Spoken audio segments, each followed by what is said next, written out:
तो देखिए हमारे पास वर्ड है गिफ्ट ऑफ गैब। गिफ्ट ऑफ द गैब का मतलब क्या है? बोलने की कला की बात हो रही है। मतलब जब आप बहुत अच्छे तरीके से बोलते हैं, आउटस्पोकन हैं, बहुत सोशल हैं, तो आप में गिफ्ट ऑफ गैब हमेशा आ ही जाएगा। मतलब most of the time gift of गैब मतलब बोलने की जो कला है, एक आर्टिकुलेट मैनर में इतना अच्छा बोलने का अंदाज, सामने वाला इम्प्रेस हो जाए, सामने वाला कन्विंस हो जाए आपसे।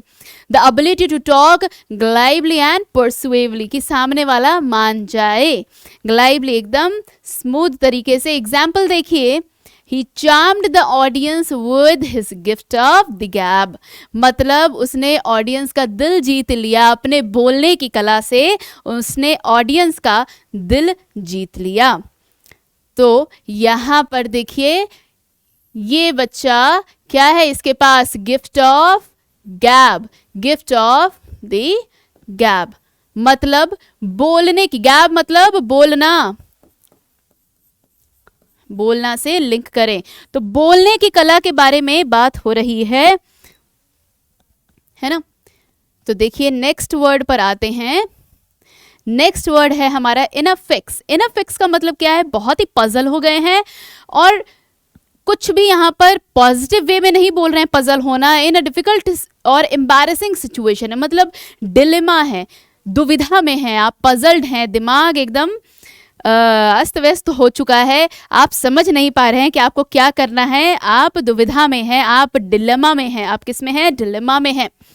डिलेमा में होना, पजल हो जाना, बिविल्डर हो जाना, कंफ्यूजन में रहना, कंफ्यूजन में रहना, परप्लेक्स हो जाना। क्या होना? परप्लेक्स हो जाना। तो जब आप पजल हो जाए तो कह सकते हैं कि I am in a fix, this person is in a fix, कि क्या करे नहीं समझ में आ रहा, ये टास्क पूरा कैसे करे, वो रो रहा है, उसे नहीं पता कैसे काम किया जाए, तो he is in a fix. I am in a fix and want your advice. मैं दुविधा में हूं, मैं परेशान हूं और मैं तुमसे सलाह चाहता हूं, मैं तुमसे सलाह चाहता हूं, है ना। तो क्या हो गया? I am in a fix मतलब इन अ फिक्स होना। चलिए नेक्स्ट वर्ड पर आते हैं। इन a nut shell. In a nut shell. Nut shell का मतलब, नट क्या होता है? नट कोई भी, जैसे बादाम होता है, उसका जो खोल है, शेल है ना। तो इन अ नट शेल मतलब उतने सी चीज में ही आ जाए सारा, जितनी भी गुड़ बातें हैं, जितनी भी बातें आपका मैटर है, जितना भी कुछ बोलना चाहते हैं, सब कुछ उस छोटे से चीज में बंद हो जाए। कहने का मतलब ब्रीफ तरीके से, कॉन्साइज तरीके से, प्रिसाइज तरीके से, प्रिसाइजली ब्रीफली आपको अपनी बात अगर कन्वे करनी है, एक्सप्रेस करना है, तो you can say it in a nutshell, say it in a nutshell मतलब to express very briefly, एकदम कॉन्साइज तरीके से, कॉन्साइज तरीके से बोलना है।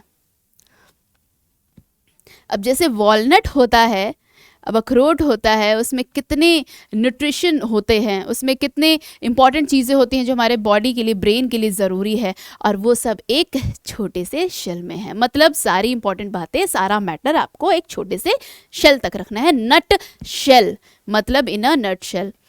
It's a complicated story but in a nut shell, संक्षिप्त में, संक्षिप्त में, in a nutshell my husband got a new job and we are moving to Greece next month.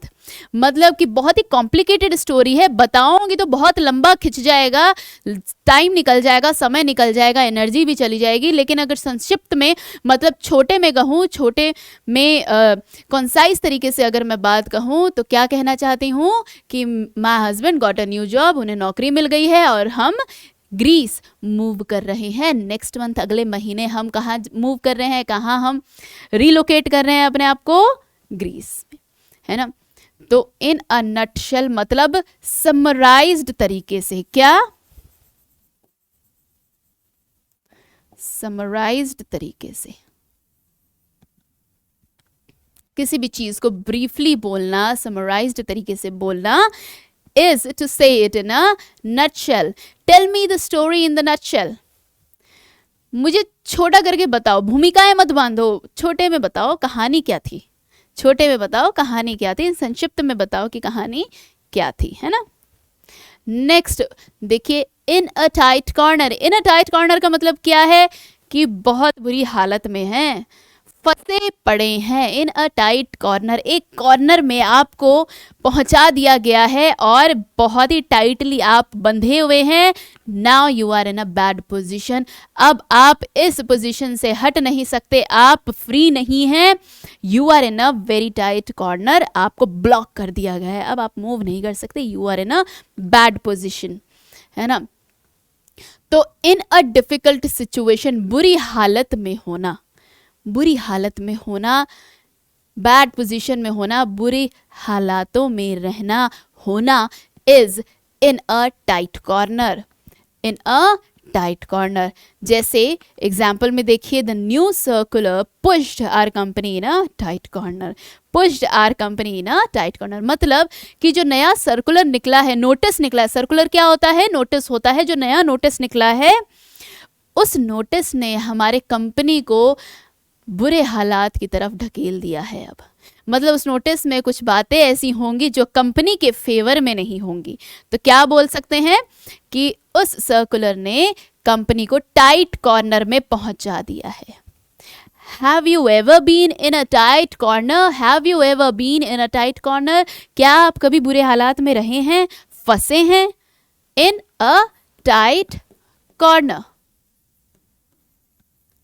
Tightly corner में बांध दिया गया है ना, और अब आप निकल नहीं सकते, फंस गए। इन एप्पल पाई ऑर्डर। इन एप्पल पाई ऑर्डर का मतलब क्या होता है? एप्पल पाई होता क्या है? पहली बात तो ये, एप्पल पाई होता क्या है? एप्पल पाई एक डेजर्ट का नाम है। डेजर्ट, रेगिस्तान नहीं, मिठाई, स्वीट डिश की बात आप कह सकते हैं, जो फॉरेन कंट्रीज में ज़्यादा बनता है। जैसे पैनकेक हो गया आपका, ये एप्पल पाई हो गया। एप्पल पाई क्या होता है? देखिए, ध्यान से देखिए, ये है एप्पल पाई आपका। बड़े सुंदर तरीके से, टाइडी तरीके से एप्पल के स्लाइसेस को काट काट के सजाया गया है। एकदम टाइडी, एकदम परफेक्ट ऑर्डर में है या नहीं है? एकदम सर्कुलर और परफेक्ट ऑर्डर में ये पाई तैयार किया गया है। किसका पाई है? एप्पल का पाई तैयार किया गया। खाने में लाजवाब होता है, मीठा होता है। तो एप्पल पाई ऑर्डर का मतलब हो गया इसी तरीके से परफेक्ट होना, मतलब परफेक्ट ऑर्डर में होना, एप्पल पाई ऑर्डर। जैसे एग्जाम्पल देखिए, Rohit has the talent to do his job in apple pie order. मतलब उसमें वो कला है कि अपना काम एकदम परफेक्टली, शानदार तरीके से कर ले। इन एप्पल पाई ऑर्डर मतलब एकदम टाइडी, एकदम परफेक्टली, है ना। करेक्ट और नॉट? परफेक्टली कोई काम करना,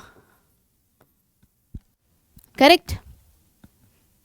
नेक्स्ट आप आ जाइए, इन ब्लैक एंड व्हाइट का मतलब क्या होता है? Zebra. In black and white का मतलब क्या होता है? इन ब्लैक एंड व्हाइट का मतलब होता है सफेद और काले अक्षर में होना। तो कभी भी जो डॉक्यूमेंट होता है, देखिएगा, कलर्ड नहीं होता है। If it is highlighted only then, but otherwise it is in black and white. मतलब जो भी आपकी लिखी हुई चीज़ है, जो लिखावट है, वो ब्लैक एंड वाइट है। मतलब जो भी पढ़ने की चीज़ है, जो भी डॉक्यूमेंट है, कॉन्ट्रैक्ट है, वो आपका ब्लैक एंड वाइट कहा जाता है। क्यों? क्योंकि ब्लैक एंड वाइट में लिखा है ना। वाइट कलर के पेपर पे ब्लैक इंक में लिख दिया this is black and white. तो ये ब्लैक एंड वाइट होगा ना पेपर। जैसे न्यूज़पेपर आपका क्या होता है? ब्लैक एंड वाइट होता है। तो ब्लैक एंड वाइट क्या होता है? राइटिंग में या जो प्रिंट में है, that is known as black and white. जो कुछ भी प्रिंट में है, डॉक्यूमेंटेड है, कॉन्ट्रैक्ट फॉर्म में है, राइटिंग पीस जो है, that is known as black and white. Correct. तो एग्जाम्पल देखिए, I won't believe we have got the contract till I see it in a black and white, मतलब मेरे को विश्वास ही नहीं हो रहा, मैं विश्वास ही नहीं करूँगा कि हमें ये कॉन्ट्रैक्ट मिल गया है। जब तक मैं उसको डॉक्यूमेंट में नहीं देखूंगा मेरे को विश्वास ही नहीं होगा कि हमें कॉन्ट्रैक्ट मिल गया है, कि हम वो हासिल कर चुके हैं। मुझे डॉक्यूमेंट में चाहिए, रिटन में चाहिए, मतलब रिटन फॉर्म में मेरे को देखना है। क्या कह रहे हैं ये, कि मुझे रिटन फॉर्म में दिखलाओ, हमें रिटन फॉर्म में देखना है, ब्लैक एंड वाइट में देखना है कि ये बात सत्य है या नहीं है। तो कॉन्ट्रैक्ट फॉर्म हो गया आपका। नेक्स्ट देखिए, जैक ऑफ ऑल ट्रेड्स। कौन कौन है जैक ऑफ ऑल ट्रेड्स का मतलब क्या होता है? Jack of all trades, jack of all trades का मतलब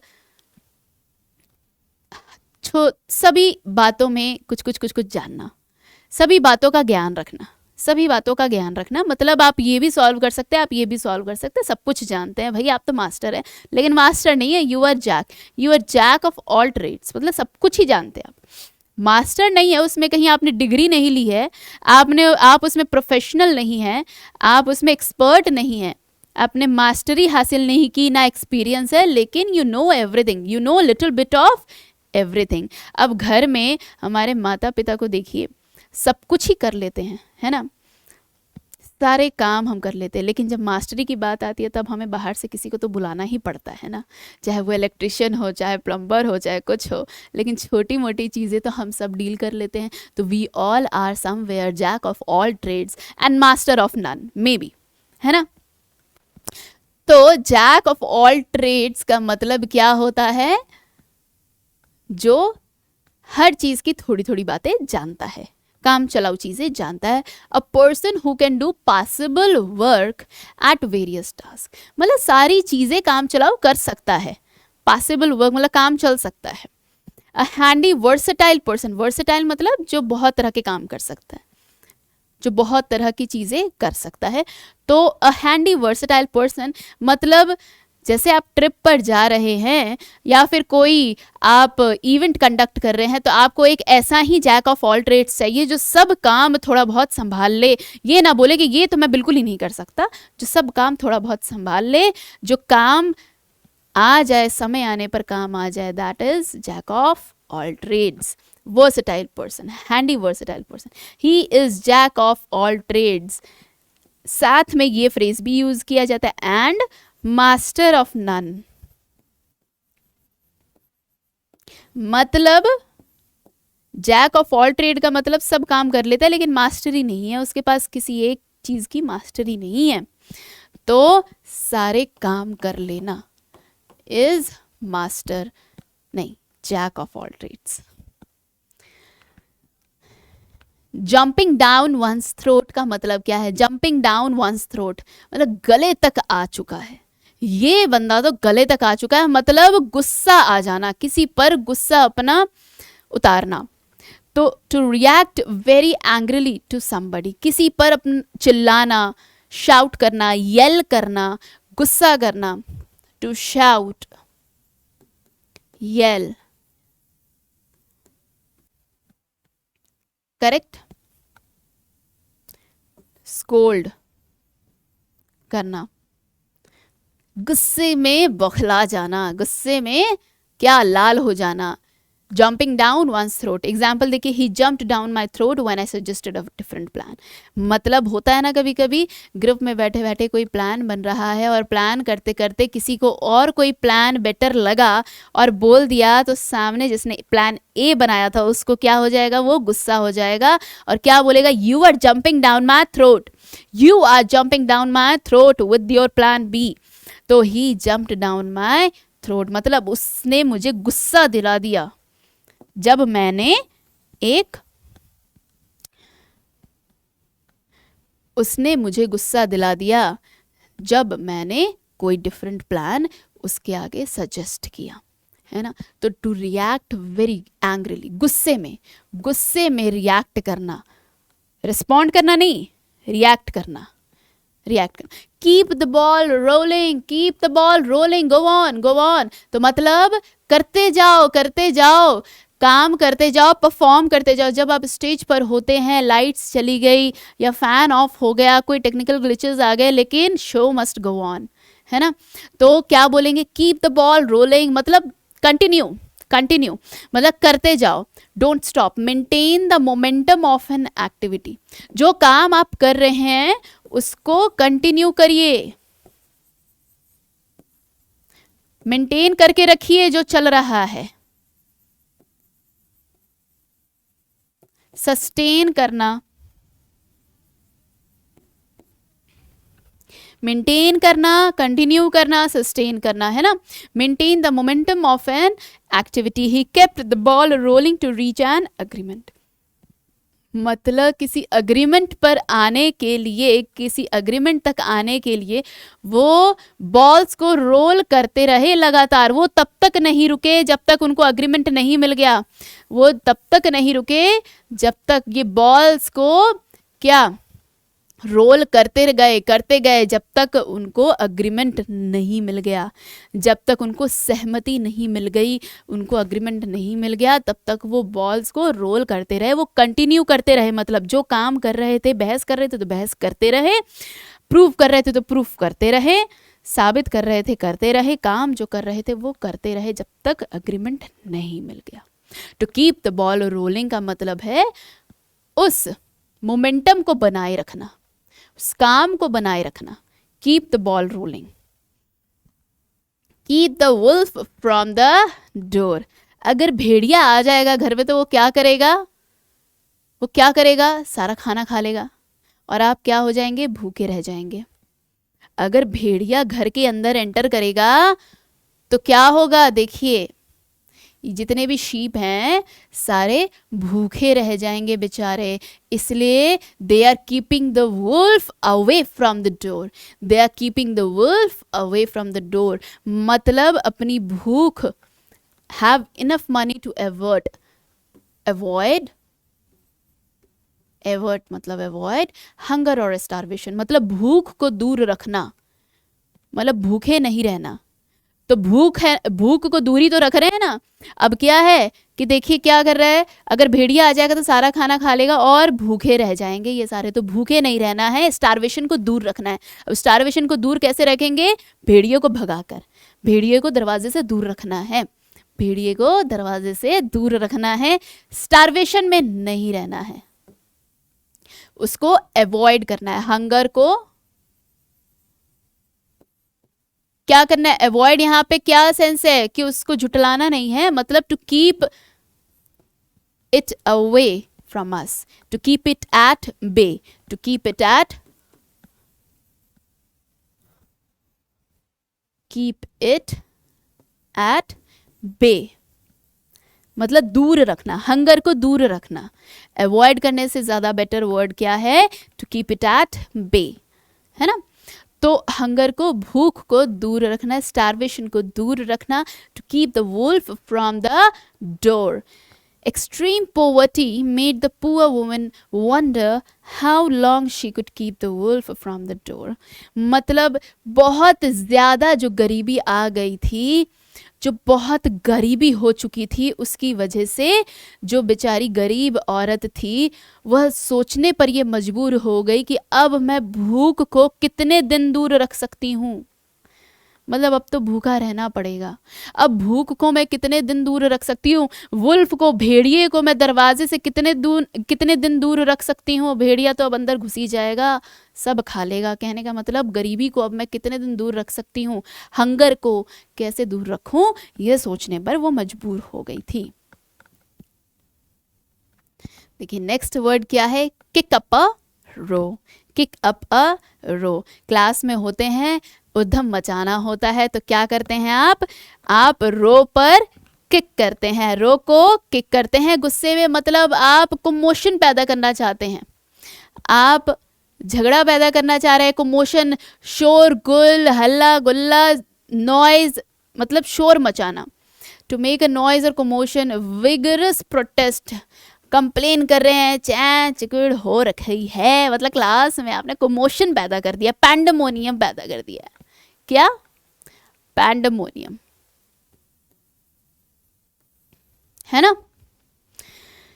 तो to make a noise commotion, vigorous protest मतलब किसी धरने पर आगे जैसे वैसा, है ना। और कंप्लेन शिकायत करना, शोर मचाना, इस तरीके से जैसे इनका क्या चल रहा है, they are kicking up a row, इनकी प्रोटेस्ट चल रही है। Do not kick up a row over small matter, over trivial matter. Trivial मतलब इनसिग्निफिकेंट, तुच्छ, छोटा, ओछा, है ना। तो ट्रिवियल क्या होगा,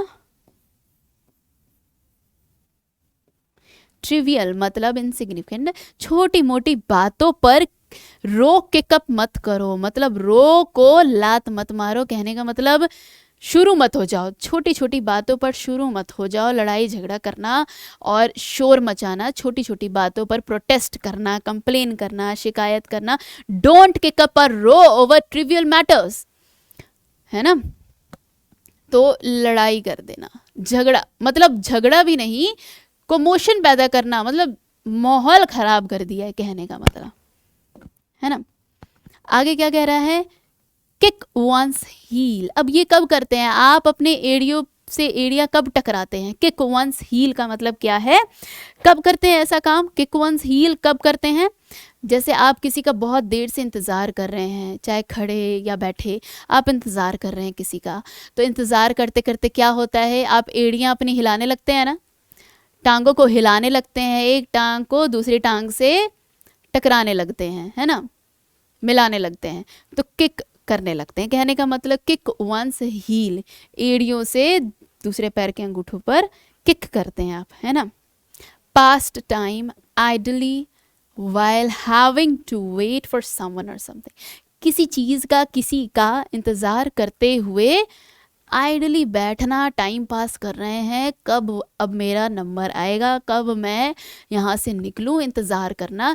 तो जैसे ही बैठे रहते हैं तो देखिए एड़ियों की तरफ किक करते रहते हैं ना, पैर हिलते रहते हैं, तो किक वंस हील, याद रहेगा, किक वंस हील। तो stop kicking your heels, to stop kicking your heels मतलब अपने हील्स को किक करना रोको, stop waiting, understood. So stop waiting and start studying, stop kicking your heels and start studying, stop kicking your heels and start studying. Kill two birds with one stone, kill two birds with one stone मतलब एक तीर से दो निशाने, एक तीर से दो निशाने, कहने का मतलब आपने एक तीर चलाई और दो काम आपने कर लिए, मतलब मेहनत आपने एक की, काम निकल गया, रिजल्ट आपको दो का मिल गया, है ना। Kill two birds with one stone, एक पत्थर मार के दो चिड़ियां मार लिया आपने, एक पत्थर फेंक के आपने दो चिड़ियों को घायल कर दिया, है ना। To achieve two results with a single effort, with a single effort, तीर एक तीर चलाकर आपने दो शिकार किए, है ना, एक तीर चलाकर आपने दो शिकार किया। He killed two birds with one stone by the method and the time. उसने एक appropriate method से और समय से उसने क्या किया, दो रिजल्ट हाथ में ले लिए। He killed two birds with one stone by the method and the time, मतलब उन्होंने दो रिजल्ट हासिल किए एक ही बार में। तो देख रहे हैं ना, इमेज में ध्यान रहेगा, एक स्टोन से आपने दो बर्ड्स को घायल किया और एक तीर से आपने दो बर्ड्स को निशाना बनाया। नेक्स्ट आ जाइए, क्या कह रहा है, laugh up one's sleeve. Laugh up one's sleeve कहने का मतलब क्या है, जब आप मन ही मन मुस्कुरा रहे होते हैं, गुदगुदा रहे होते हैं, तो क्या कहते हैं, चाहे आप किसी और पे गिगल कर रहे हो, आप किसी और पे हंस रहे हैं लेकिन खुलकर नहीं हंस रहे हैं, ऐसे छुपे छुपे मुंह पे हाथ रख के आप हंस रहे हैं, चोरी चुप के हंस रहे हैं, कहने का मतलब, या आपको कुछ मजाकिया लग रहा है, आप गिगल कर रहे हैं ऐसे मुंह को ढककर, हाइड करके, सीक्रेटली, मतलब to secretly find something funny मतलब कोई चीज़ आपको मजाकिया लग रही है और चुपके से, मतलब यू आर हेजिटेटिंग समवेयर, आप खुल के नहीं हंस रहे हैं, खुल के कुछ बोल नहीं रहे हैं, मुंहफट नहीं है, आप सीक्रेटली, आपको कुछ चीज़ बात मजाकिया लग रही है तो आपने अपनी स्लीव को ऊपर करके ऐसे हाइड करके हंस रहे हैं छुपे छुपे, सामने वाले को नहीं पता चलेगा। To laugh up one's sleeve, है ना। He laughed up his sleeves at my dress, मतलब वो छुप छुप के हंस रहा था मेरी ड्रेस पर, वो छुप छुप के हंस रहा था मेरी ड्रेस पे। जो ये इस गर्ल का जेस्चर है, this gesture is known as to laugh up one's sleeve, laugh up one's sleeve, है ना। दोनों छुपे छुपे हंस रहे हैं, they are laughing up their sleeves. Laughing stock, laughing stock का मतलब क्या होता है? हंसी का पात्र, है ना, हंसी का पात्र। लाफिंग स्टॉक का मतलब देखिए क्या होता है, अ पर्सन और thing that other people laugh at और मेक फन ऑफ, मतलब ऐसी कोई चीज़, ऐसा कोई इंसान जिस पर लोग बस हंस रहे हैं, मतलब हंसी का पात्र बन गया है वो, मतलब उसका लोग आ रहे हैं, उसको देख के हंस रहे हैं, या फिर उसका मजाक बनाया जा रहा है, उस पर मॉक कर रहे हैं, वो रिडिक्युलस है चीज़, इसलिए रिडिक्यूल किया जा रहा है उसे देख के, है ना। To mock at someone, to ridicule, ridicule, है ना, मजाक करना, किसी करना नहीं, मजाक बनाना किसी का, to make fun of, to make fun of something, to make fun of something।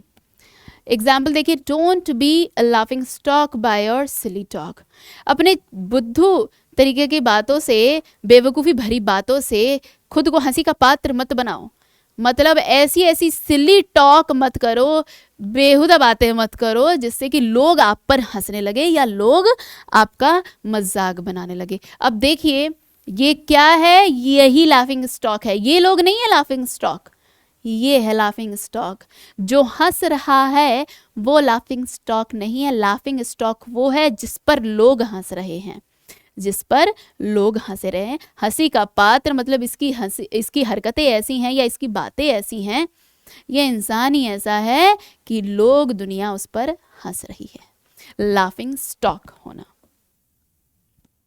Next देखिए, ले डाउन आर्म्स, ले डाउन आर्म्स का मतलब क्या है? हथियार नीचे गिरा देना, हथियार नीचे गिरा देना, हथियार छोड़ देना। ले डाउन आर्म्स, आर्म्स का मतलब क्या होता है? एक होता है अनआर्म्ड होना,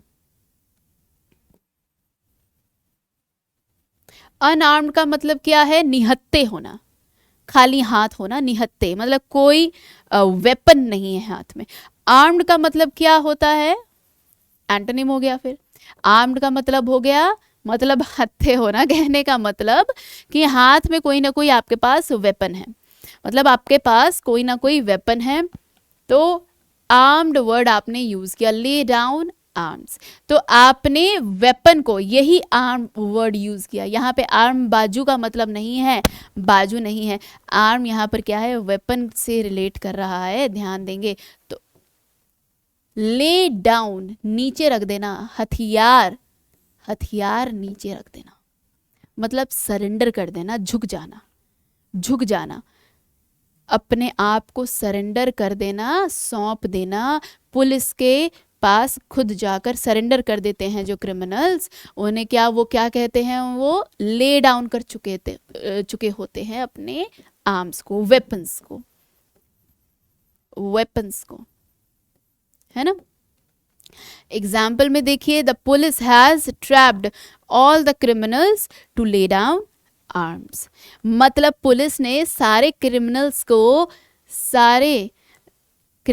को ट्रैप कर लिया है ताकि वो सरेंडर कर दें, ताकि वो आर्म्स ले डाउन कर दें, ताकि वो सरेंडर कर दें।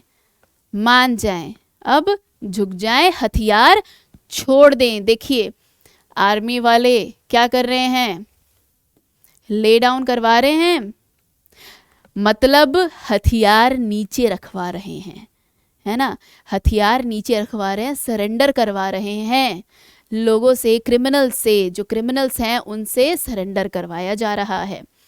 दे are laying down arms. Lay it on thick, lay it on thick मतलब एक तो वैसे ही इतना मोटा है, ऊंचा है, और उस पे भी आप ले ऑन कर रहे हैं, उस पे और आप उसको कवर कर दे रहे हैं, उसको मोटा बना दे रहे हैं, मतलब एग्जैजरेट कर दे रहे हैं। किसी चीज को जो ऑलरेडी आप बड़ी चढ़ाई है, आप उसको और भी ज्यादा क्या कर दे रहे हैं, बढ़ा दे रहे हैं। ग्रॉसली एग्जैजरेटेड, हद से ज्यादा, मतलब एकदम गंदे तरीके से, बुरे तरीके से। ओवर एम्फसाइज, एक तो होता है एम्फसाइज, उस पे भी आपने ओवर कर दिया समथिंग, है ना, ओवर एम्फसाइज समथिंग, हद से ज्यादा किसी चीज पर एम्फसाइज करना। Over emphasise something, grossly exaggerate something, कुछ ज्यादा ही बढ़ा चढ़ाकर कह देना, कर देना, है ना। Janvi knew that she needed to lay it on thick in the interview, मतलब जानवी को पता था कि भाई इंटरव्यू में जाना है तो थोड़ा बढ़ा चढ़ाकर बोलना ही पड़ेगा, कुछ ज़्यादा ही बोल देना पड़ेगा। तो हम कई बार अपने लाइफ में ऐसी सिचुएशन आती है जहाँ पर we have to lay it on thick, we have to lay it on thick, मतलब हमें एग्जैजरेट करके, चीख चिल्ला के बहुत ही ज़्यादा बोलना पड़ता है, बढ़ा चढ़ाकर बोलना पड़ता है। ऑलरेडी हाइट पहुँच चुकी है, फिर भी आपको और लेयर ले करनी पड़ती है। You are laying it on thick, है ना, लेइंग समथिंग ऑन थिक, तो मतलब और भी बढ़ा चढ़ाकर कह देना, correct. Lead someone by the nose, lead someone by the nose, है ना, मतलब क्या है इसका, जैसे टॉम एंड जेरी के कार्टून्स में देखा है आपने, जेरी को चीज़ की महक आती है और वो उड़ता हुआ नाक से सूंघता हुआ चला जाता है। तो ऐसे याद रखेंगे क्या, कि नाक से किसी को लीड करना। अब जैसे हम बोवाइन एनिमल्स को हम क्या करते हैं, नाक में ये, इसको क्या कहते हैं, मेटल का लगाया जाता है, उसी से पकड़कर उसको लीड किया जाता है कि यहाँ चलो, है ना, जैसे बुफेलो या गाय हो गए, तो इन सबको लीड किया जाता है, इनके नोज में जो रिंग होती है उस रिंग को पकड़ के लीड किया जाता है, लीड किया जाता है। अब ये पांडा जी तो चल रहे हैं खुशबू की तरफ, खुशबू आ रही है कहीं से और क्या कह रहे हैं, I have no plan, just following my nose, मेरे पास कोई प्लान नहीं है, बस मैं अपने नाक को फॉलो कर रहा हूँ, मतलब मेरी नाक जहाँ जहाँ जा रही है मैं उसको फॉलो कर रहा हूँ। मतलब क्या है, कंट्रोल समवन टोटली, किसी को टोटली कंट्रोल करना। अब जैसे जितने भी हमारे बोवाइन एनिमल्स होते हैं, काउज और बफेलोज, उनको हम टोटली कंट्रोल ही तो कर रहे हैं, वो अपनी मर्जी से तो कुछ कर नहीं सकते। सबसे सेंसिटिव पार्ट होता है हमारा नोज एंड आईज किसी भी क्रिएचर का, और उसी नोज में हम रिंग पुट करके उसको कंट्रोल ही तो कर रहे हैं। क्या कर रहे हैं, we are controlling them totally, specially by deceiving them. अब जहाँ पर चीट करने की बात आ जाती है, किसी को धोखे से कंट्रोल करने की बात आ जाती है, तो वहाँ ये आप अप्रोप्रिएटली यूज़ कर सकते हैं ईडियम, क्या, लीड समवन बाय नोज, मतलब किसी को लीड कर रहे हैं बाय नोज, मतलब आप चीज की महक दे रहे हैं, जेरी तो खिंचा खिंचा आ जाएगा, एंड आपने रैट ट्रैप लगा रखा है, आपने रैट ट्रैप लगा रखा है ना। I will lead him by the nose, I will lead him by the nose, उसको मैं धोखे से लीड कर लूंगा, कंट्रोल कर लूंगा, उसको मैं धोखे से कंट्रोल कर लूंगा। नेक्स्ट देखिए, लीप इन द डार्क, अंधेरे में तीर चलाना या अंधेरे में छलांग लगाना, अंधेरे में छलांग लगाना, अंधेरे में तीर चलाना, है ना। कहने का मतलब लीप मतलब छलांग लगाना, इन द डार्क अंधेरे में, है ना। क्या मतलब होता है उसका कि ऐसा काम आप कर रहे हैं या फिर ऐसा एंटरप्राइज, मतलब ऐसा काम, ऐसा एडवेंचरस बात हो गई जिसका कॉन्सिक्वेंस आप नहीं जानते कि क्या होगा, उसका रिजल्ट आप नहीं समझ रहे कि क्या हो सकता है, अनप्रिडिक्टेबल है, आप नहीं जानते क्योंकि अंधेरा है। यू डोंट नो कि आप छलांग मार रहे हैं तो अब नीचे ज़मीन है या खाई है, आपको नहीं पता। तो you are taking a leap in the dark, मतलब आप अंधेरे में छलांग लगा रहे हैं। You don't know about the consequences, you don't know about the result. Correct. तो we have to leap in the dark to make the plan successful. We have to leap in the dark to make the plan successful. मतलब हमें plan को successful बनाने के लिए थोड़ा risk तो उठाना पड़ेगा। टू टेक रिस्क ही तो हो गया ना, इस ईडियम का एक और मीनिंग निकला, to take risk about which result is unknown. Result is unknown, है ना। अब ये घोड़े को लेकर देखिए कहाँ छलांग लगा रही है, अंधेरे में छलांग लगा रही हैं। She is taking leap in the dark, she is taking the leap in the dark, है ना, अंधेरे में छलांग लगाना। Leave in the lurch, leave in the lurch मतलब अबैंडन कर देना, किसी को त्याग देना, छोड़ देना, अकेले अंधेरे में गुमशुदा होकर छोड़ देना, किसी को त्याग देना, किसी को त्याग देना, अबैंडन कर देना। बीच रास्ते आपने रेगिस्तान में किसी को डेजर्ट कर दिया, डेजर्ट कर देना, अबैंडन कर देना, स्ट्रेंज कर देना, एलियनेट कर देना, एलियन बना दिया ना आपने। अब आपको पता ही नहीं है कि वो, आपने उसको एलियन बना दिया, मतलब कि आपने उसको एकदम अलग कर दिया अपने से, वो अब आप जैसा नहीं है, आपने उसको अलग कर दिया, एलियनेट कर दिया, आपने स्ट्रेंज कर दिया, आपने उसको अलूफ रखा, अलग थलग कर दिया, अबैंडन कर दिया, है ना। अबैंडन कर देना, त्याग देना in the mid way of difficult situation. किसी रेगिस्तान में आप जब चल रहे हैं तो रेगिस्तान क्या है, फेवरेबल सिचुएशन तो नहीं है आपके लिए, कोई अच्छी जगह तो नहीं है एकदम जहाँ पे पानी अवेलेबल है, खाना अवेलेबल है। रेगिस्तान तो इसीलिए डेजर्ट है ना। तो डेजर्ट में मतलब डिफिकल्ट सिचुएशन में, रेगिस्तान में आपने किसी को डेजर्ट कर दिया, छोड़ दिया, बीच रास्ते छोड़ दिया, तो उसकी हालत क्या हो जाएगी, वो तो डिफिकल्ट सिचुएशन में आ जाएगा। डेजर्ट में डेजर्ट कर दिया उसको, है ना। डेजर्ट देखिए आपका नाउन भी है, आपका वर्ब भी है। Desert with the same spelling, आपका नाउन भी है, आपका वर्ब भी है। वर्ब मतलब त्याग देना, नाउन मतलब रेगिस्तान। क्लियर है, आगे बढ़े। Maiden speech, is it visible. देखिए मेडन स्पीच, मेडन स्पीच का मतलब क्या होता है, पहली बार बोलना। मेडन स्पीच मतलब पहली बार बोलना। फर्स्ट स्पीच जो होती है, फर्स्ट टाइम जब कोई लेजिस्लेचर बोल रहा होता है जिसको आपने डायरेक्टली या इनडायरेक्टली सेलेक्ट किया है ना, आपने एलेक्ट किया है, जिसको डायरेक्टली या इनडायरेक्टली आपने एलेक्ट किया है, जब वो खड़ा होकर स्टेज पर फर्स्ट टाइम बोल रहा होता है, कोई स्पीच देता है first time, that first time speech is known as maiden speech. Maiden speech, his maiden speech fell flat. Again, two idioms are there together. Two idioms are here together. कौन कौन से, fell flat एकदम धराशायी हो जाना, गिर जाना, failure हो जाना, है ना। फेलियर हो जाना कहने का मतलब डिक्लाइन हो जाना, दिख रहा है ना।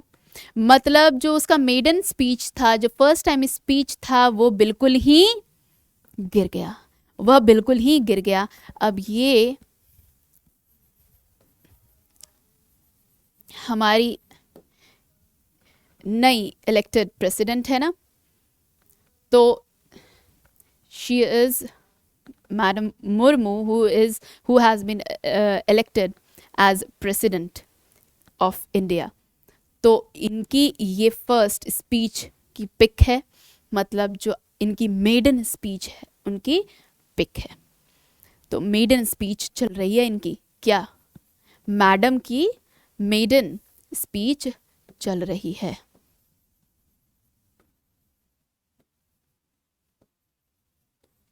ना, क्लियर? Maiden speech. नेक्स्ट है make a B line for.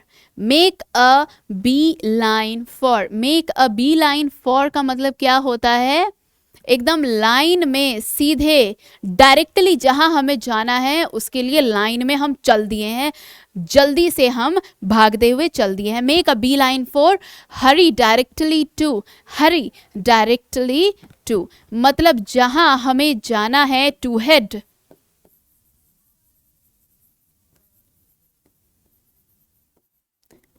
to head directly somewhere, मतलब जहां हमें जाना है वहां उसकी ओर डायरेक्टली चल देना, जल्दी से चल देना, उसकी ओर चल देना। Make a B line for,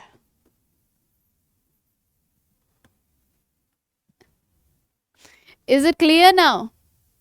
तो मतलब क्या होगा, एग्जाम्पल देखिए, my daughter made a B line for the sea shore, my daughter made a B line for the sea shore मतलब वो किनारे, समुद्र के किनारे, सी के किनारे की तरफ वो चल पड़ी, वो हेड कर चुकी थी, कहाँ पर, सी शोर की तरफ। सी का किनारा जो होता है, किनारे की तरफ, लहरों की तरफ वो चल पड़ी थी मेरी बेटी। तो यहाँ पर जैसे बीज जो होती, मधुमक्खियां जो होती हैं वो लाइन अप हो जाती है ना, क्या हो जाती हैं, लाइन अप हो जाती हैं। क्यों लाइन अप हो जाती है, सीधा जहां पे उनको नेक्टर मिलेगा, उन्होंने देखा साइन बोर्ड, अच्छा यहाँ नेक्टर मिलेगा, भागे चली, बी लाइन बना लिया, to make a B line for something, मतलब बी लाइन बना देना, कहीं पर किसी चीज के लिए स्ट्रेट चले जाना। द मोमेंट ही सॉ, आप रीड नहीं कर सकते इसलिए मैं आपके लिए रीड कर रही हूँ, क्या लिखा है, the moment he saw his old girlfriend was at the party he made a B line for the exit. जैसे ही उसने देखा कि पार्टी में उसकी एक्स आ रखी है तो उसने क्या किया, फटाफट भागने की ओर चल पड़ा, वो मतलब एग्जिट की तरफ चल पड़ा कि निकलो यहाँ से। Correct, to make a B line for मतलब बी लाइन फॉर समथिंग, जैसे बीज नेक्टर की तरफ हेड करती हैं जल्दी से और हरिडली, डायरेक्टली, वैसे ही हमें करना किसी चीज के लिए, that is to make a B line for. अब क्या कह रहा है, मेक, क्या बनाना, हे क्या होता है बताइए, वाइल, जब सन शाइन कर रहा है, मतलब हे का मतलब क्या होता है, किसान लोग समझेंगे, है ना, किसान समझेंगे, क्या कहते हैं, the two make most of the favourable situation while it last. अब यहाँ पर देखिए, हल चलाता हुआ एक आदमी, अब ये है क्या होता है, जितने भी घास फूस होते हैं तो इनको रोल किया जाता है, पूरा अच्छे से इनके बंडल्स बनाए जाते हैं, है ना, तो ये है होता है। तो वाइल द सन शाइन मतलब जब तक सूरज चमक रहा है तब तक मेहनत कर लो, बारिश आएगी तो फिर तो नहीं हो पाएगा ना, फिर तो काम नहीं हो पाएगा, फिर तो सब बर्बाद हो जाना है, इसलिए जब तक सूरज चमक रहा है तब तक काम कर लो, मेहनत कर लो। कहने का मतलब कि फेवरेबल सिचुएशन है अभी, मतलब अभी अपॉर्चुनिटी है आपके पास, अभी फेवरेबल सिचुएशन है, अब कर लो, अब नहीं तो कब, अब नहीं तो कब, है ना। तो जब तक है फेवरेबल सिचुएशन, आपके पास मौका है, अपॉर्चुनिटी है, क्या है, अपॉर्चुनिटी है, तब तक आप मौके का फायदा उठा लो, be an opportunist and take the benefit of the favourable situation, take the benefit of the opportunity जो अभी आपको मिल रही है। एग्जाम्पल देखिए, if you don't make hay while the sunshine all the efforts will be wasted. अगर अभी समय रहते, अपॉर्चुनिटी रहते, चांस रहते, आपने अभी मेहनत अगर नहीं की तो सारे काम पानी में धुल जाएंगे, सारे काम पानी में धुल जाएंगे और your efforts will be wasted, will be in vain. आप कह सकते हैं वेस्टेड के लिए क्या, इन वेन। क्या कहेंगे, in vain. Make a hay while the sun shine. Next देखिए क्या बोल रहे हैं, make no bones about, make no bones about. क्या मतलब होता है इसका, मेक नो बोन्स अबाउट मतलब हड्डियां नहीं बनाना किसी की, क्या मतलब हुआ बताइए, क्या मतलब हुआ। देखिए, have no hesitation in stating or dealing with something, however unpleasant or awkward it is। मतलब कितना भी बेकार सिचुएशन आपको लग रहा हो या बेकार हालात लग रहे हो या सिचुएशन बहुत ऑकवर्ड हो जाती है कभी कभी, तो ऐसे ऑकवर्ड सिचुएशन में भी आप शाय नहीं हो रहे या आप हेजिटेट, हिचकिचा नहीं रहे हैं किसी बात को बताने में, या तो आप हिचकिचा नहीं रहे हैं या फिर कोई काम करने से भी आप डर नहीं रहे हैं, हिचकिचा नहीं रहे हैं। मतलब आप पूरे हड्डी हो रखे हैं लेकिन फिर भी लड़ने के लिए तैयार है। मतलब you are making no bones about, कोई हड्डी मतलब बाकी नहीं है, आप स्केलेटन हो चुके हैं लेकिन you are still not hesitating in dealing with the situation, you dealing with something. तो मतलब आप कोई बोन नहीं बचाए, you have no bones left, still you are making no bones about, है ना। These girls make no bones about how their friend left. मतलब कोई भी हेजिटेशन नहीं रख रही हैं ये लड़कियां बताने में कि उनका दोस्त कैसे छोड़कर चला गया। हैव नो हेजिटेशन, कोई हिचकिचाहट नहीं है, hesitation, to be shy of something, है ना। have no hesitation in stating, hesitation का मतलब क्या होता है, हिचकिचाना, मतलब शर्मा रहे हैं आप, you are being shy of something मतलब hesitate कर रहे हैं आप, तो आप hesitate नहीं कर रहे हैं मतलब you are making no bones about, you are making no bones about। make both, क्या, make both the ends meet, मतलब दोनों एंड को मीट करना। लिटरल मीनिंग तो यही निकला ना, क्या मीनिंग निकला, लिटरल मीनिंग क्या निकला कि दोनों एंड्स को मीट कराना, दोनों एंड्स को मीट कराना मतलब दोनों काम हैं आपके पास और दोनों को आप लेकर चल रहे हैं, सब कुछ कर रहे हैं, earn just enough money to live on.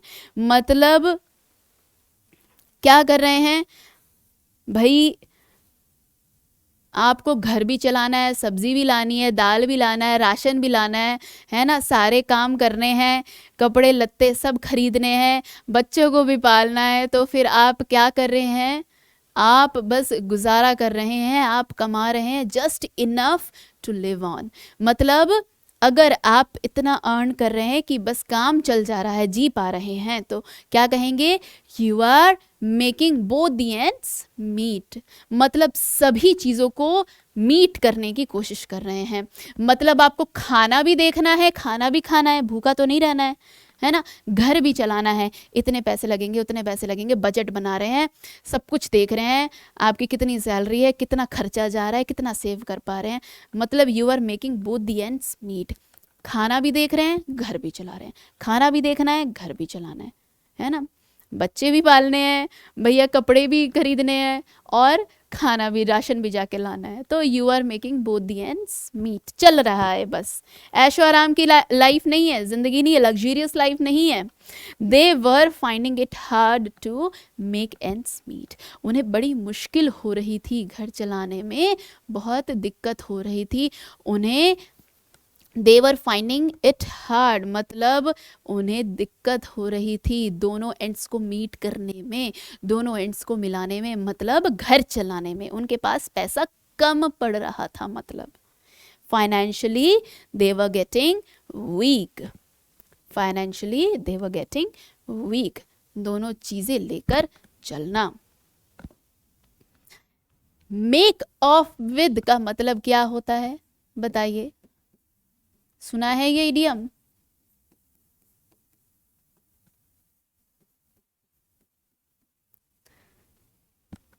Make of with का मतलब क्या होता है? भाग जाना, भाग जाना। टू रन अवे, भाग जाना। मेक ऑफ, ऑफ का मीनिंग समझिए क्या होता है? अवे, फ्रॉम का सेंस आता है, मतलब सेपरेशन का सेंस आता है, बिछड़ने का सेंस आता है। तो यहां पे रन अवे है तो मीनिंग में यही है ना, तो अवे का सेंस आ रहा है ना, रन करने का, भाग जाने का सेंस आ रहा है, फ्ली करने का सेंस आ रहा है। किसका? फ्ली, FLEE, है ना। To run away, to run away. Example देखिए, the thieves made off with all the cash and jewellery in the house. मतलब जो चोर थे, जितने भी चोर थे वो भाग गए पैसे और ज्वेलरी के साथ, है ना, सोने चांदी के साथ, कैश के साथ भाग गए। They run away, they run away, they made of. Made of देखिए फ्रेजल वर्ब की तरह यूज हो रहा है, तो मेक को आप टेंस के अकॉर्डिंग बदलेंगे, है ना। Made off with all the cash and jewellery in the house. जैसे ये चोर अभी क्या कर रहा है, सारे पैसे लेकर मेक ऑफ कर रहा है पैसे के साथ। किसके साथ? पैसे के साथ। मतलब मेक ऑफ विद आ गया ना, विद मतलब किसी के साथ, तो किसी के साथ मेक ऑफ करना, भाग जाना, विद समथिंग, है ना, तो कुछ लेके भाग जाना। Nail one's colours to the mast. Mast क्या होता है? ये जो पोल देख रहे हैं, ये जो पोल देख रहे हैं, this pole will be known as the mast. ये देख रहे फ्लैग जैसा है जिस पर ये आदमी चढ़ा पड़ा है, करेक्ट। तो नेल वंस कलर्स, कलर्स किसके लिए बोला गया है? कलर्स का मतलब उस फ्लैग के लिए बोला गया है। फ्लैग आपका कोई ना कोई कलर से बना होता है ना, रंग होता है, हर कंट्री के लिए अलग अलग कलर्स होते हैं। तो कलर्स यहाँ पे फ्लैग के लिए बोला गया है। नेल मतलब ऊपर चढ़ा देना, मतलब कील ठोक देना, कहने का मतलब चढ़ा देना, मास्ट पर चढ़ा देना, इस पोल पर झंडा चढ़ा देना, नेल कर देना, इस सेंस में बोला गया है। तो अब लिटरल मीनिंग आप समझ गए हर वर्ड का, तो आप बना सकते हो ईडियम का मतलब क्या निकल रहा है, समझ सकते हो क्या मतलब हो जाता है। पहले क्या होता था, अभी भी, कि झंडा नीचे नहीं गिरने देना है। झंडा नीचे गिर जाने का मतलब होता है सरेंडर कर देना, मतलब आपने हार स्वीकार कर ली। झंडा नीचे कब गिराते हैं? या तो आप किसी का दुख मना रहे हैं, नेशनली कोई नेशनल दुख है, मौन कर रहे हैं किसी चीज़ पर, किसी इशू पे, किसी की डेथ पे, तो आप झंडा नीचे गिरा देते हैं, थोड़ा सा झुका देते हैं, नीचे भी नहीं गिराते, झुका देते हैं। और बिल्कुल नीचे गिरा देना मतलब आपने अपनी हार को स्वीकार कर लिया, डिफीट को स्वीकार कर लिया, रुक गए। और चढ़ा देना, मास्ट पर चढ़ा देना मतलब हार नहीं स्वीकारेंगे, मतलब हम हार नहीं मानेंगे। टू रिफ्यूज, टू सीज और सरेंडर, मतलब झुकने से इनकार कर देना, झुकने से इनकार कर देना। सीज मतलब टू स्टॉप, मतलब रुकने से इनकार कर देना, झुकने से इनकार कर देना, मना कर देना रुकने से, रुकना नहीं है, कंटिन्यू रहना है, सीज करना नहीं है, मतलब to refuse to surrender, nail one's colour to the mast. Example देखिए, the thief nailed his colours to the mast as soon as he saw the police, है ना। मतलब क्या हो गया, जैसे ही उसने पुलिस को देखा वो सरेंडर करने से इनकार कर दिया उसने। जैसे ही उसने पुलिस को देखा वो भागता रहा, वो नहीं रुका, वो नहीं रुका, वो भागता रहा, नहीं रुका, मैं हाथ नहीं आऊंगा, मैं सरेंडर नहीं करूंगा, चलता रहा, भागता रहा। थीफ जो है, चोर जो है, पुलिस देखते ही भाग गया। भाग गया मतलब सरेंडर नहीं किया उसने, यहां पे ये सेंस निकलता है। 9 days वंडर का मतलब क्या होता है? 9 days वंडर, 9 दिन की चांदनी फिर अंधेरी रात है, 9 दिन की चांदनी और फिर अंधेरी रात है, ऐसे ही समझिए। देखिए 9 days वंडर का मतलब सिर्फ 9 दिन की बात है, उसके बाद तो भूल जाओ, बस अभी तक ही आपकी सारी विशेष पूरी हो रही है, अभी तक ही आप वंडर में रहेंगे, अभी तक ही आप खुश रहेंगे, मौज में रहेंगे। समथिंग और someone that creates a short lived sensation, थोड़ी देर का सेंसेशन जो क्रिएट करके चला जाए, या फिर to be a cause of great excitement, बहुत हर्षोल्लास है और बहुत ही मज़ा आ रहा है, इंटरेस्ट आ रहा है, फॉर अ शॉर्ट टाइम, थोड़े टाइम की ही तो बात है, बट देन क्विकली फॉरगॉटन। गली में मदारी आया, बंदर का खेल दिखाया तो सारे भाग के खेल देखने जाते थे, बड़ा एक्साइटमेंट होता था, बंदर कैसे कैसे नाच रहा है, कैसे कैसे क्विक प्ले कर रहा है, किस तरह की चीज़ें वो एक्ट अटेम्प्ट कर रहा है, तो हमें वो सब देखने में बड़ा मज़ा आता था। लेकिन वो जैसे ही गली से दूर जाता था तो हम चीज़ें भूल जाते थे, याद थोड़ी रखता है हर वक्त कोई, अरे मदारी मदारी मदारी, हर वक्त कोई नहीं ध्यान रखता है, भूल जाते थे। वो बस थोड़े ही देर का एक्साइटमेंट होता था, थोड़े ही देर का शॉर्ट लिव्ड सेंसेशन होता था जो मदारी आया और क्रिएट करके चला गया, तो वो थोड़ी देर का ही होता था, उसके बाद इट इज क्विकली फॉरगॉटन, है ना। The news will be a 9 days wonder. News चल रही है, न्यूज़ तो ज़्यादातर क्या होता है, 9 days वंडर होता है, 9 days वंडर भी नहीं होता, लिटरली कुछ देर का ही होता है। बस न्यूज़ में एक ही खबर चलती रहती है, चलती रहती है, चलती रहती है, जब तक पब्लिक बोर ना हो जाए चलती रहती है, उसके बाद फिर तो तीसरे दिन आना ही नहीं है न्यूज़, चौथे दिन तो न्यूज़ ही नहीं आना उसके बारे में, भूल जाते हैं सब उसके बारे में, है ना। तो 9 days वंडर जैसे कोई प्ले चल रहा है, आप प्ले देखने गए, है ना, कोई स्किट चल रहा है, ढोलक बज रहे हैं, वो नाच रहा है, कोई स्किट चल रहा है, प्ले चल रहा है, जब तक गए तब मज़ा आया, निकल गए तो यू विल फॉरगेट इट। तो it is a 9 days wonder, 9 days wonder. No hard and fast rules, no hard and fast rules मतलब कोई हार्ड एंड फास्ट रूल नहीं है, जैसे आपको करना है do it easily on your comfort, मतलब इजली रेगुलेटेड या फिर इजी रेगुलेशंस कह सकते हैं। मतलब इजी रेगुलेशंस के साथ ज़्यादा रूल रेगुलेशन नहीं थोपे जा रहे हैं आप पर, आप आराम से कर रहे हैं। देयर आर नो फिक्स्ड और डेफिनेट रूल्स ऑफ फैक्ट, मतलब कोई भी फिक्स्ड रूल और फैक्ट नहीं है, आप आराम से इजीली कर रहे हैं किसी काम को, ज़्यादा हार्ड एंड फास्ट रूल नहीं है। हार्ड एंड फास्ट मतलब कस कर, फास्ट मतलब जैसे कमर कस लेना, फास्टन योर सीट बेल्ट्स, है ना, मतलब कोई ऐसे रूल्स नहीं है जो कसकर पकड़ के रखने हैं आपको, है ना। There is no hard and fast rule in this matter, इस मैटर में कोई हार्ड एंड फास्ट रूल नहीं है, जैसे आपको काम करना है कीजिए, जैसे आप चलना चाहते हैं आप अपने कंफर्ट के हिसाब से चलिए, काम हो जाना चाहिए। There is no hard and fast rule in this matter, कोई हार्ड एंड फास्ट रूल नहीं है, है ना। समझ में आ गया बात, मतलब रूल्स और रेगुलेशंस लीनियंट है, इजी है,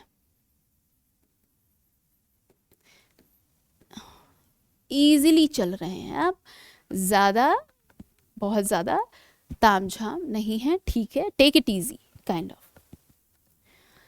no love lost between, no love lost between का मतलब नो लव लॉस्ट, कोई भी प्यार गायब नहीं हुआ हमारे बीच। मतलब जब प्यार था ही नहीं तो गायब क्या कहाँ से होगा? प्यार ही नहीं था तो प्यार नहीं था तो क्या था? नफरत थी, डिसलाइक था। मतलब अगर लाइक नहीं है, अगर मैं कहूँ कि आप दुखी हैं, आप कहेंगे नहीं हम दुखी तो नहीं हैं, तो मतलब आप खुश हैं, है ना? तो दैट मीन्स अगर मैं कहूँ अंधेरा है तो अंधेरा तो नहीं है, दैट मीन्स लाइट है। तो वैसे ही अगर प्यार नहीं है तो प्यार नहीं है तो क्या है? नफरत है। तो इस ईडियम का मीनिंग यही निकलता है, नो लव लॉस्ट, कोई भी प्यार गायब नहीं हुआ। मतलब भाई जब डिसलाइकिंग थी, नफरत था, पसंद ही नहीं थे एक दूसरे को, तो कहाँ से आ गया प्यार, है ना?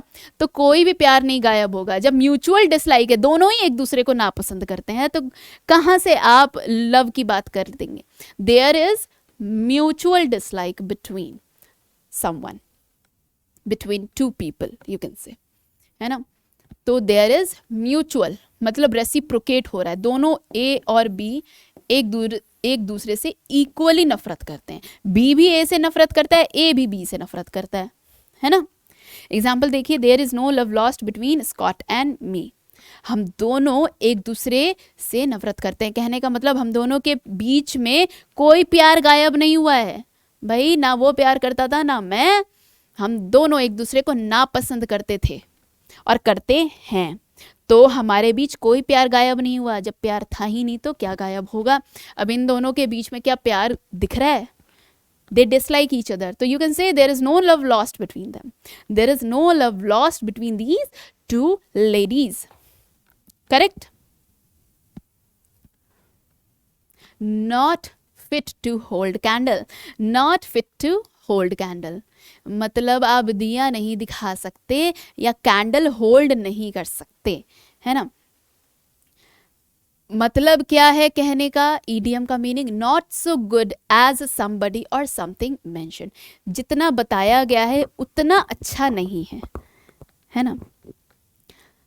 अब जब कोई चीज़ बहुत अच्छी होती है, जब घर बहुत सुंदर होता है तब दिया जलाते हैं ना, तब दिया जलाते हैं। अब अच्छा नहीं है या फिर हमें पसंद नहीं आ रहा तो आप दिया नहीं जलाते, आप कैंडल नहीं जलाते। तो not fit to hold a candle का मतलब क्या है कि वह उतना अच्छा नहीं था जितना कुछ और है, जितना कोई और है या कोई चीज़ है। जैसे एग्जाम्पल में देखिए, समझिए एग्जाम्पल में कैसे समझेंगे। This house can't fit to hold a handle to our old one, मतलब जितना अच्छा हमारा पिछला घर था, अभी वाला घर उतना अच्छा नहीं है। हमारा पिछला घर मतलब कुछ ज़्यादा ही अच्छा था। तो अभी जो घर है, जो दिस हाउस है, जो ये घर है, it is not fit to hold a candle, it can't fit to hold a candle. मतलब भाई दिया नहीं दिखा सकते, भाई हमारा पिछला घर ही बहुत अच्छा था, ये घर उतना सुंदर नहीं है ना? ये मूवी पिछली मूवी से सुंदर या अच्छी नहीं है ना? ऐसे कह सकते हैं। तो दैट दिस मूवी जो अच्छी नहीं है is not fit to hold a candle to the previous one, है ना? तो दिया कब दिखाते हैं भाई? कैंडल कब जलाते हैं? कैंडल होल्ड कब करते हैं? जब अच्छा है सब कुछ। और कैंडल कब नहीं होल्ड करेंगे आप? कब दिया नहीं दिखाएंगे? जब चीज़ें पसंद ही नहीं आ रही हैं तो छोड़ दो,